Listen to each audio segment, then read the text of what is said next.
Vijayawada parliament స్థానంలో గత ఏడాది జరిగిన ఎన్నికల్లో కేశినేని శివనాథ్ విజయం దక్కించుకున్నారు. ఇది అప్పటి ఎన్నికల్లో ఒక సంచలన విజయం అనే చెప్పాలి. వైసీపీ తరపున అప్పటి సిట్టింగ్ ఎంపీగా పోటీ చేసిన కేశినేని శ్రీనివాస్ పరాజయం పాలయ్యారు. అయితే వీరిద్దరూ ఒక తల్లి బిడ్డలే కావడం, సొంత అన్నదమ్ములే కావడం విశేషం. గడిచిన ఏడాది కాలంగా కేశినేని శివనాథ్ ఏ మేరకు పనిచేశారు, ఎలా ముందుకు సాగారు అనేది చూస్తే గడిచిన 10 సంవత్సరాల్లో కేశినేని నాని చేసిన పనులతో పోల్చుకోవాల్సి ఉంటుంది. ఇదే తాజా సర్వేల్లో వెల్లడైంది.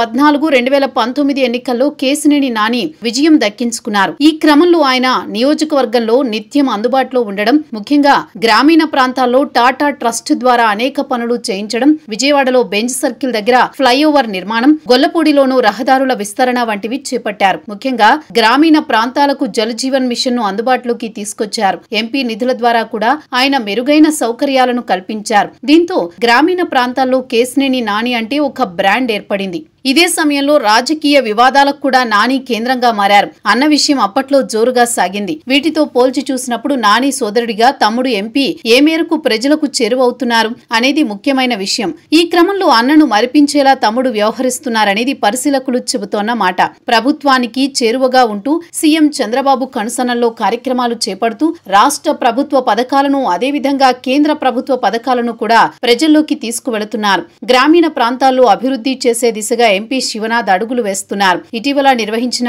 యోగాంధ్ర కార్యక్రమంలో ఆయన విజయవాడ భవానీపురంలో కృష్ణానది వద్ద ఫ్లోటింగ్ యోగా పేరుతో నిర్వహించిన కార్యక్రమానికి గిన్నిస్ రికార్డ్ దక్కింది. తద్వారా సీఎం చంద్రబాబు కనుసన్నల్లో పడ్డారు. ఇక మైలవరం, తిరువూరు వంటి కీలక నియోజకవర్గాల్లోని గ్రామీణ ప్రాంతాల్లో గతంలో తన అన్న చేపట్టిన అభివృద్ధి కార్యక్రమాలను కొనసాగించి వాటిని పూర్తి చేశారు. తద్వారా గ్రామీణుల మనసు దోచుకున్నారని చెప్పాలి. ఇక అంతర్గత రాజకీయాలు, పార్టీలో వ్యక్తిగత విషయాలకు వస్తే గతంలో ఉన్నంత తేడా అయితే ఇప్పుడు కనిపించడం లేదు. విభేదాలైతే ఉన్నాయి, కానీ మరీ విడదీసి గ్రూపు రాజకీయాలు చేసేలా ప్రస్తుతం కనిపించడం లేదు.